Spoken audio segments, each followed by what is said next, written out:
Triste fim de Policarpo Quaresma, de Lima Barreto.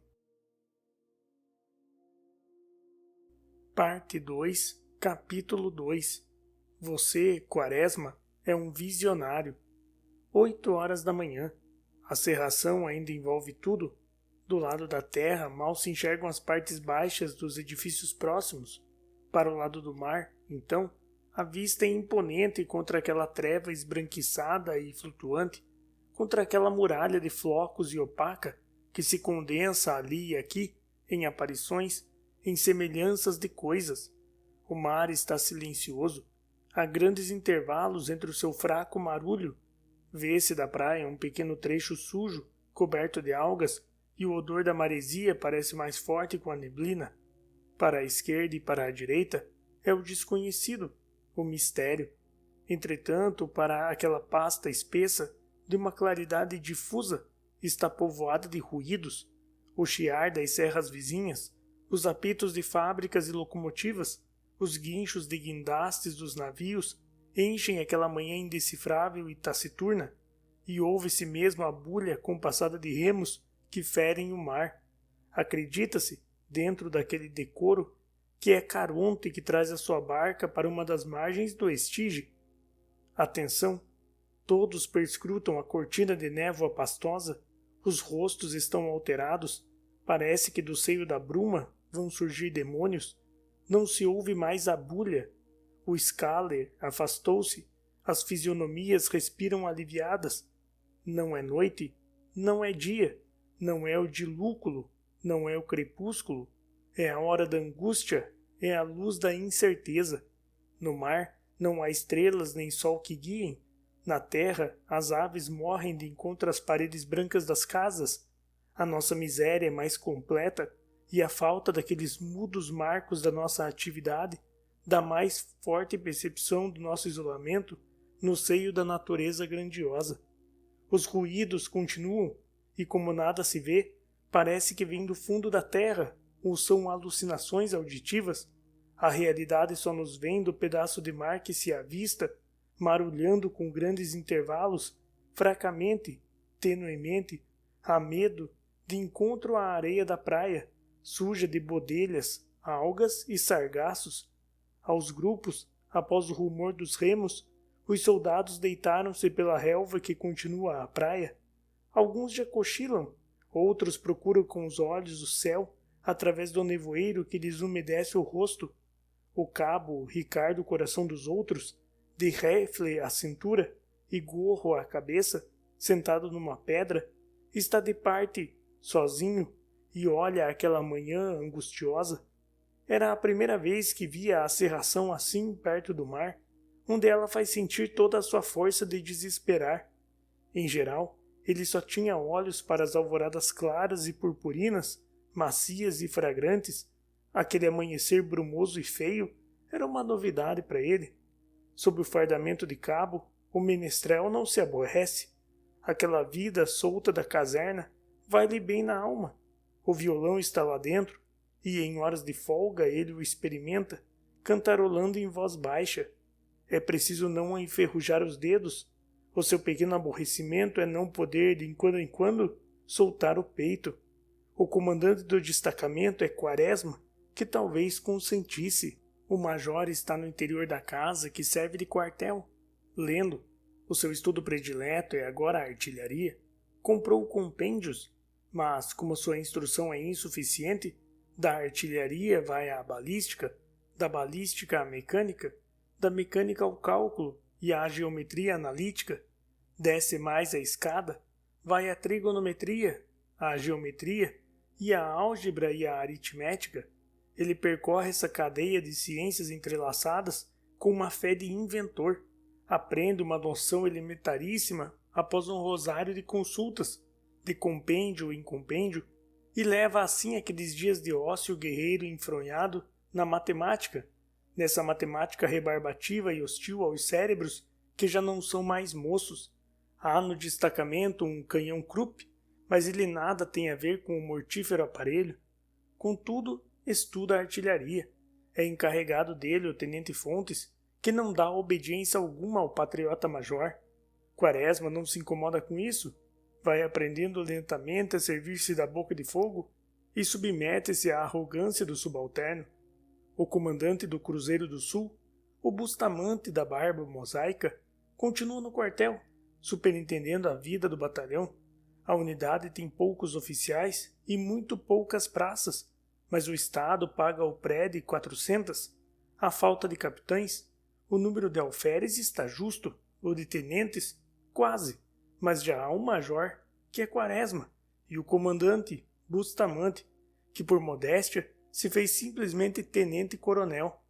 Tem 40 praças o destacamento que Quaresma comanda, 3 alferes, 2 tenentes, mas os oficiais pouco aparecem, estão doentes ou licenciados, e só ele, o antigo agricultor do Sossego, e um alferes, Polidoro, este mesmo só à noite, estão a postos. Um soldado entrou. Senhor comandante, posso ir almoçar? Pode. Chama-me o cabo Ricardo. A praça saiu capengando em cima de grandes botinas. O pobre homem usava aquela peça protetora como um castigo.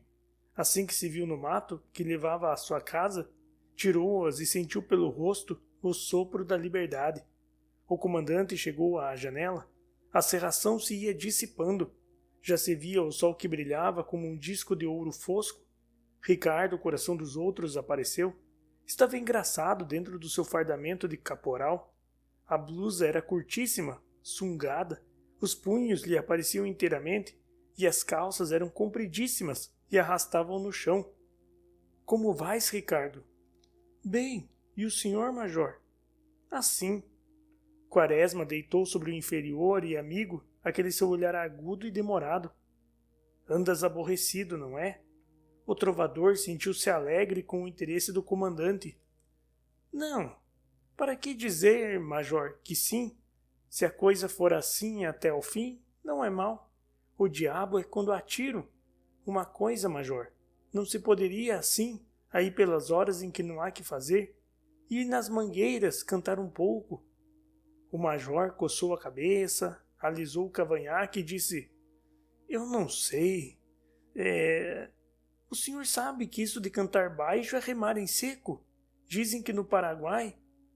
Bem, cante lá, mas não grite, hein? Calaram-se um pouco. Ricardo ia partir quando o major recomendou: Manda-me trazer o almoço. Quaresma jantava e almoçava ali mesmo. Não era raro também dormir. As refeições eram-lhe fornecidas por um frege próximo e ele dormia em um quarto daquela edificação imperial, porque a casa em que se acantonara o destacamento era o pavilhão do imperador, situado na antiga quinta da Ponta do Caju. Ficavam nela também a estação da estrada de ferro do Rio Douro e uma grande e bulhenta serraria. Quaresma veio até a porta, olhou a praia suja e ficou admirado que o imperador a quisesse para banhos. A cerração se ia dissipando inteiramente. As formas das coisas saíam modeladas do seio daquela massa de névoa pesada e, satisfeitas, como se o pesadelo tivesse passado. Primeiro surgiam as partes baixas, lentamente, e por fim, quase repentinamente, as altas. À direita havia a Saúde, a Gamboa, os navios de comércio, galeras de 3 mastros, cargueiros a vapor, altaneiros barcos à vela, que iam saindo da bruma, e por instantes aquilo tudo tinha um ar de paisagem holandesa. À esquerda era o Saco da Raposa, o Retiro Saudoso, a Sapucaia horrenda, a Ilha do Governador, os órgãos azuis, altos de tocar no céu. Em frente, a Ilha dos Ferreiros, com seus depósitos de carvão, e alongando a vista pelo mar sossegado, Niterói, cujas montanhas acabavam de recortar-se no céu azul, à luz daquela manhã atrasada. A neblina foi-se e um galo cantou. Era como se a alegria voltasse à terra. Era uma aleluia. Aqueles chiados, aqueles apitos, os guinchos tinham um acento festivo de contentamento. Chegou o almoço e o sargento veio dizer a Quaresma que havia 2 deserções. Mais 2? Fez admirado o major. Sim, senhor. O 125 e o 320 não responderam hoje à revista. Faça a parte. Quaresma almoçava. O tenente Fontes, o homem do canhão, chegou. Quase nunca dormia ali, pernoitava em casa e durante o dia vinha ver as coisas como iam. Uma madrugada ele não estava, a treva ainda era profunda. O soldado de vigia viu lá, ao longe, um vulto que se movia dentro da sombra, resvalando sobre as águas do mar. Não trazia luz alguma, só o movimento daquela mancha escura revelava uma embarcação e também a ligeira fosforescência das águas. O soldado deu rebate. O pequeno destacamento pôs-se a postos e Quaresma apareceu. "O canhão! Já! Avante!" ordenou o comandante, e em seguida, nervoso, recomendou: "Esperem um pouco." Correu à casa e foi consultar os seus compêndios e tabelas. Demorou-se e a lancha avançava. Os soldados estavam tontos e um deles tomou a iniciativa, carregou a peça e disparou-a. Quaresma reapareceu correndo, assustado, e disse entrecortado pelo resfolegar: "Viram bem? A distância, a alça, o ângulo. É preciso ter sempre em vista a eficiência do fogo." Fontes veio e, sabendo do caso no dia seguinte, riu-se muito. "Ora, major, você pensa que está em um polígono, fazendo estudos práticos? Fogo para diante." E assim era. Quase todas as tardes havia bombardeio, do mar para as fortalezas, e das fortalezas para o mar, e tanto os navios como os fortes saíam incólumes de tão terríveis provas. Lá vinha uma ocasião, porém, que acertavam, então os jornais noticiavam: "Ontem o forte acadêmico fez um maravilhoso disparo. Com o canhão tal, meteu uma bala no Guanabara." No dia seguinte o mesmo jornal retificava, a pedido da bateria do cais Farru, que era a que tinha feito o disparo certeiro. Passavam-se dias e a coisa já estava esquecida, quando aparecia uma carta de Niterói, reclamando as honras do tiro para a fortaleza de Santa Cruz. O tenente Fontes chegou e este esteve examinando o canhão com o faro do entendedor. Havia uma trincheira de fardos de alfafa e a boca da peça saía por entre os fiapos da palha, como as goelas de um animal feroz, oculto entre ervas. Olhava ao horizonte, depois de exame atento ao canhão, e considerava a Ilha das Cobras, quando ouviu o gemer do violão e uma voz que dizia: "Prometo pelo Santíssimo Sacramento." Dirigiu-se para o local de onde partiam os sons e se lhe deparou este lindíssimo quadro.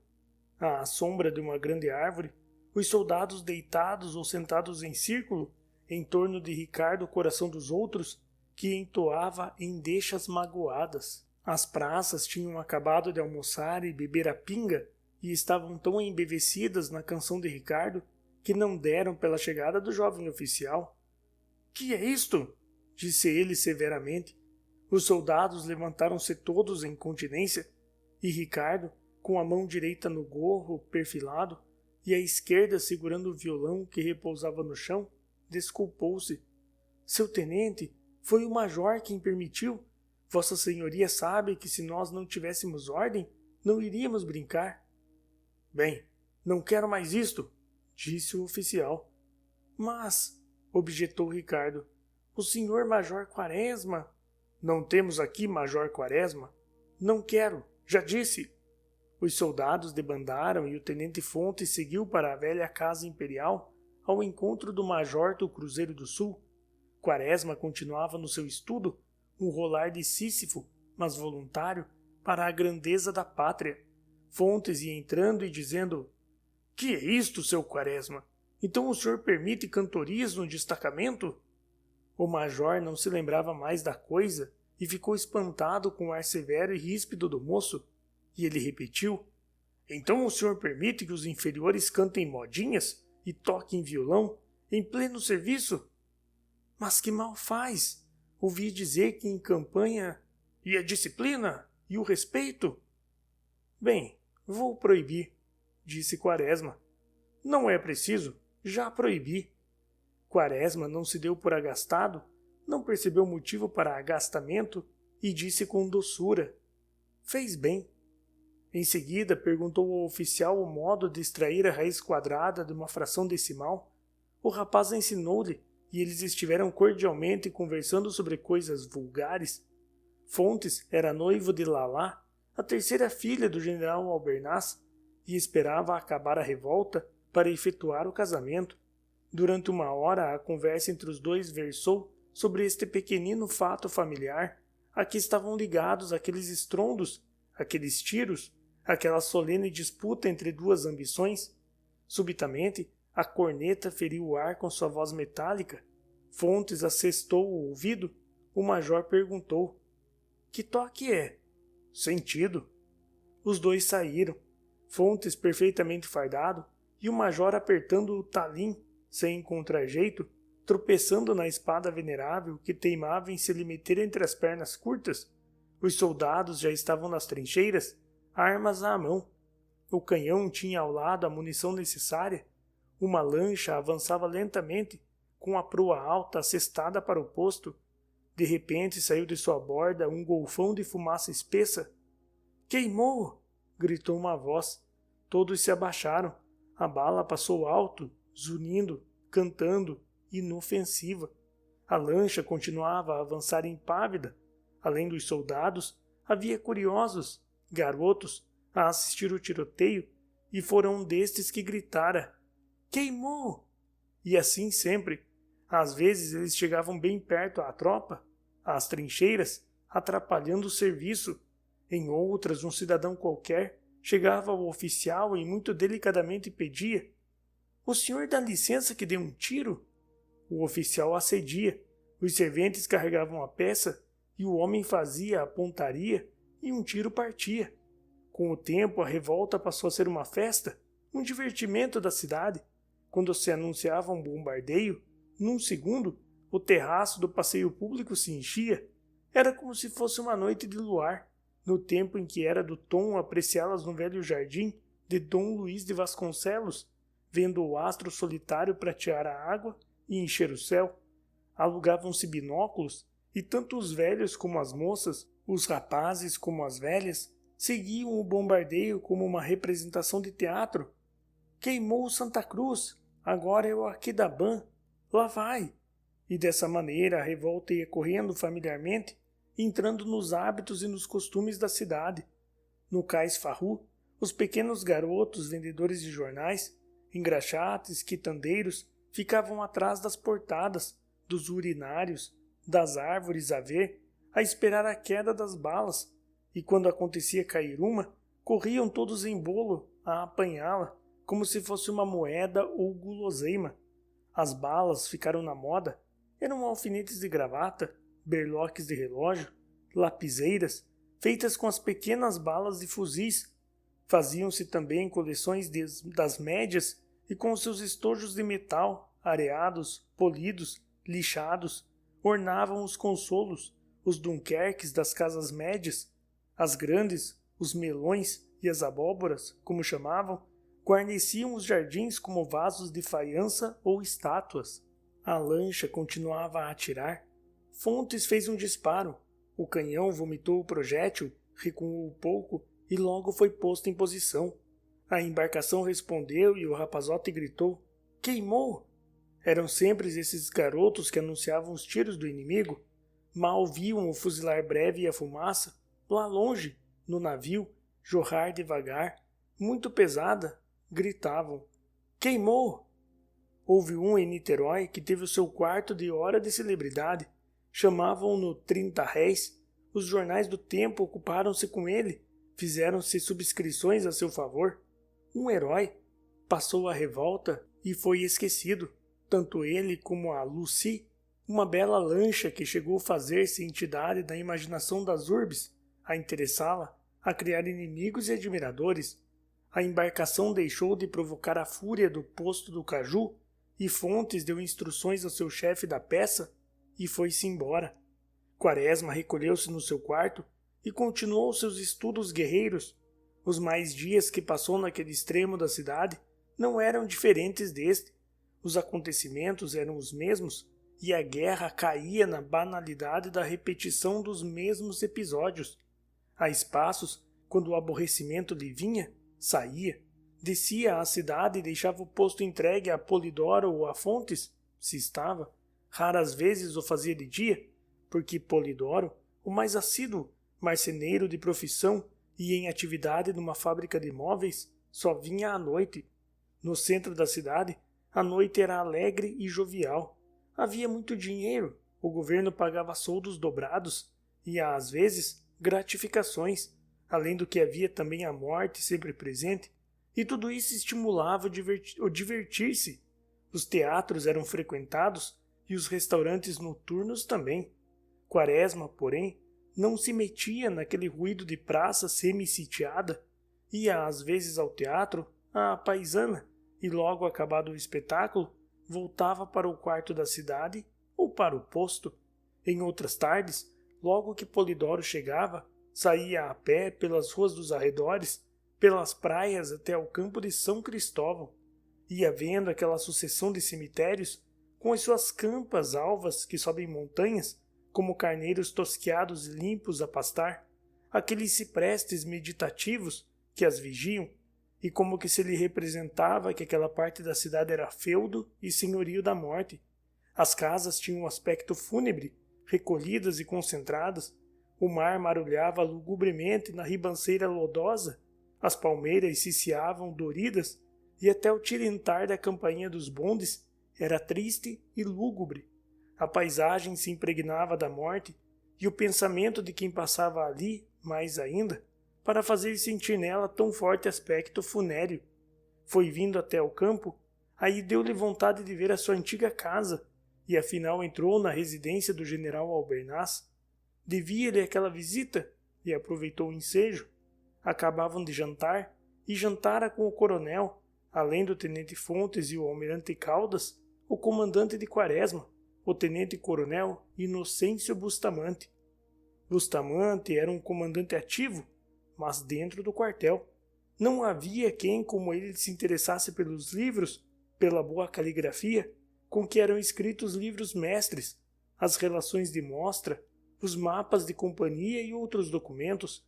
Com o auxílio deles, a organização do seu batalhão era irrepreensível, e, para não deixar de vigiar a escrituração, aparecia de onde em onde nos destacamentos do seu corpo.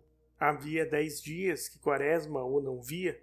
Após os cumprimentos, ele logo perguntou ao major: "Quantas deserções?" "Até hoje 9, disse Quaresma. Bustamante coçou a cabeça desesperado e refletiu. "Eu não sei o que tem essa gente. É um desertar sem nome. Falta-lhes patriotismo." "Fazem muito bem." "Ora," disse o almirante. Caldas andava aborrecido, pessimista. O seu processo ia mal e até agora o governo não lhe tinha dado coisa alguma. O seu patriotismo se enfraquecia com o diluir-se da esperança de ser algum dia vice-almirante. É verdade que o governo ainda não organizara a sua esquadra. Entretanto, pelo rumor que corria, ele não comandaria nenhuma divisão. Uma iniquidade. Era velho um pouco, é verdade, mas por não ter nunca comandado, nessa matéria ele podia despender toda uma energia moça. "O almirante não deve falar assim. A pátria está logo abaixo da humanidade." "Meu caro tenente, o senhor é moço. Eu sei o que são essas coisas. Não se deve desesperar. Não trabalhamos para nós, mas para os outros e para os vindouros," continuou Fontes persuasivo. "Que tenho eu com eles?" fez agastado Caldas. Bustamante, o general e Quaresma assistiam a pequena discussão calados, e os dois primeiros um tanto sorridentes com a fúria de Caldas, que não se cansava de dançar a perna e alisar os longos favoritos brancos. O tenente respondeu: "Muito, almirante. Nós todos devemos trabalhar para que surjam épocas melhores, de ordem, de felicidade e elevação moral." "Nunca houve e nunca haverá," disse de um jato Caldas. "Eu também penso assim," acrescentou Albernaz. "Isto há de ser sempre o mesmo," aduziu ceticamente Bustamante. O major nada disse, parecia desinteressado da conversa. Fontes, em face daquelas contestações, ao contrário de seus congêneres de seita, não se agastou. Ele era magro e chupado, moreno carregado, e a oval do seu rosto estava amassada aqui e ali, com sua voz arrastada e nasal, agitando a mão direita no jeito favorito dos sermonários, depois de ouvir todos, Falou com unção. Houve já um esboço, a Idade Média. Ninguém ali lhe podia contestar. Quaresma só sabia a história do Brasil e os outros nenhuma. E a sua afirmação fez calar todos, embora no íntimo duvidosos. É uma curiosa Idade Média, essa da elevação moral, que a gente não sabe onde fica, em que ano. Se a gente diz, no templo de Clotário, ele próprio, com suas mãos, atacou fogo na palhoça em que encerrava o seu filho Crame, mais a mulher deste e filhos, o positivista objeta, ainda não estava perfeitamente estabelecido o ascendente da Igreja. São Luís, diremos logo nós, quis executar um senhor feudal porque mandou enforcar 3 crianças que tinham morto um coelho nas suas matas? Objeta o fiel. Você não sabe que a nossa Idade Média vai até o aparecimento da Divina Comédia? São Luís já era a decadência. Citam-se as epidemias de moléstias nervosas, a miséria dos campônios, as ladroagens à mão armada dos barões, as alucinações do milênio, as cruéis matanças que Carlos Magno fez aos saxões.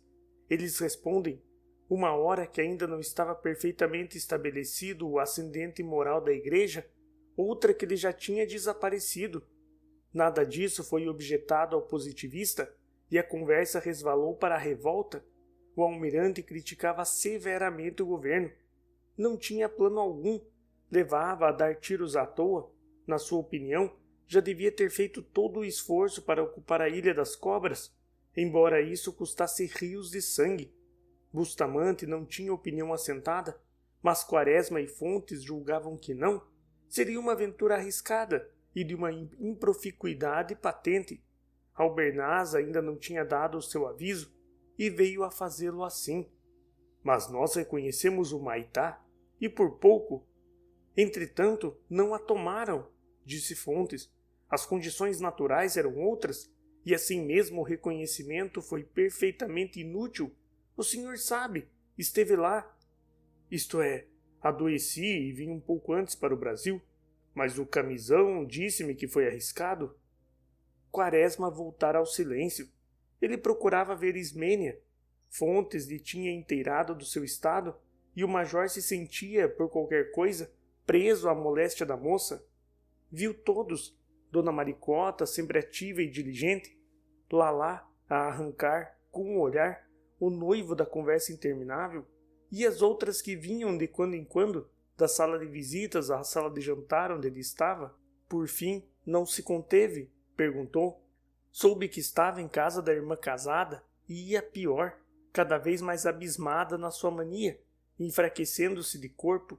O general contou tudo com franqueza a Quaresma, e quando acabou de narrar aquela sua desgraça íntima, disse com um longo suspiro: Não sei, Quaresma, não sei.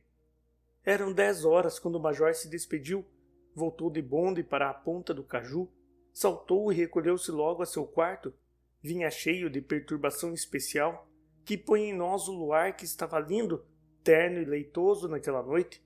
É uma emoção de desafogo do corpo, de delíquio.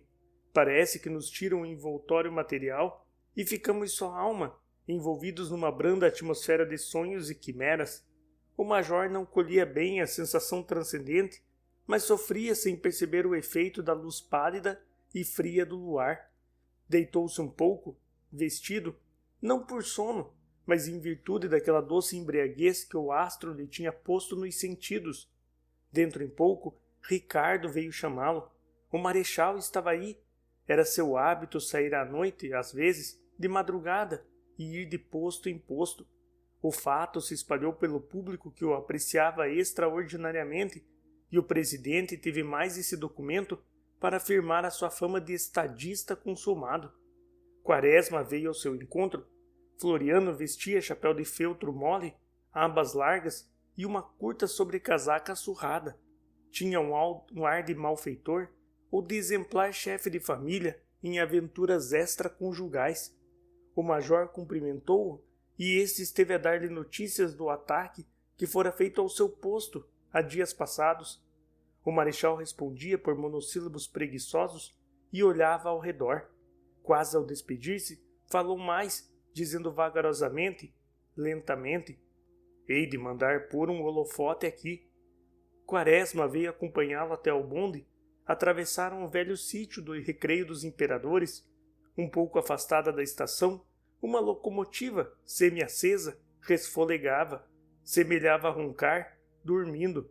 Os carros, pequenos, banhados pelo luar, muito quietos, sossegados como que dormiam. As anosas mangueiras, com falta de galhos aqui e ali, pareciam polvilhadas preciosamente de prata. O luar estava magnífico. Os dois andavam. O marechal perguntou: "Quantos homens tem você?" 40.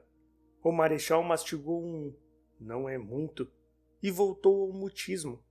Num dado momento, Quaresma viu-lhe o rosto inundado pela luz da lua. Pareceu-lhe mais simpática a fisionomia do ditador. Se lhe falasse... Preparou a pergunta, mas não teve coragem de pronunciá-la. Continuaram a andar. O major pensou: que é que tem? Não há desrespeito algum. Aproximaram-se do portão. Num dado momento, como que houve uma bulha atrás. Quaresma voltou-se, mas Floriano quase não o fez. Os edifícios da serraria pareciam cobertos de neve, tanto era o branco luar. O major continuou a mastigar a sua pergunta. Urgia, era indispensável.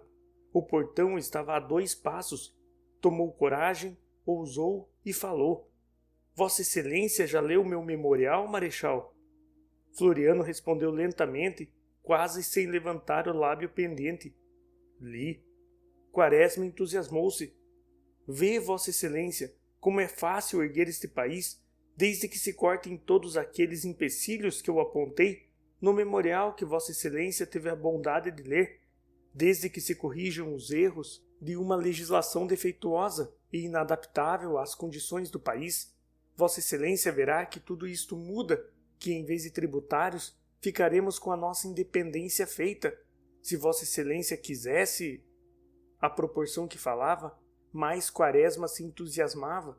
Ele não podia ver bem a fisionomia do ditador, encoberto agora, como lhe estava o rosto, pelas abas do chapéu de feltro, mas, se a visse, teria de esfriar, pois havia na sua máscara sinais do aborrecimento mais mortal. Aquele falatório de Quaresma, aquele apelo à legislação, a medidas governamentais, iam mover-lhe o pensamento, por mais que não quisesse. O presidente aborrecia-se. Num dado momento, disse: "Mas pensa você, Quaresma, que eu hei de pôr a enxada na mão de cada um desses vadios? Não havia exército que chegasse." Quaresma espantou-se, titubeou, mas retorquiu: "Mas não é isso, marechal. Vossa Excelência, com o seu prestígio e poder, está capaz de favorecer, com medidas enérgicas e adequadas, o aparecimento de iniciativas, de encaminhar o trabalho, de favorecê-lo e torná-lo remunerador. Bastava, por exemplo..." Atravessavam o portão da velha quinta de Pedro I. O luar continuava lindo, plástico e opalescente. Um grande edifício inacabado que havia na rua parecia terminado, com vidraças e portas feitas com a luz da lua. Era um palácio de sonho. Floriano já ouvia Quaresma muito aborrecido. O bonde chegou. Ele se despediu do major, dizendo com aquela sua placidez de voz: "Você, Quaresma, é um visionário." O bonde partiu. A lua povoava os espaços, dava fisionomia às coisas, fazia nascer sonhos em nossa alma, enchia a vida, enfim, com a sua lua emprestada.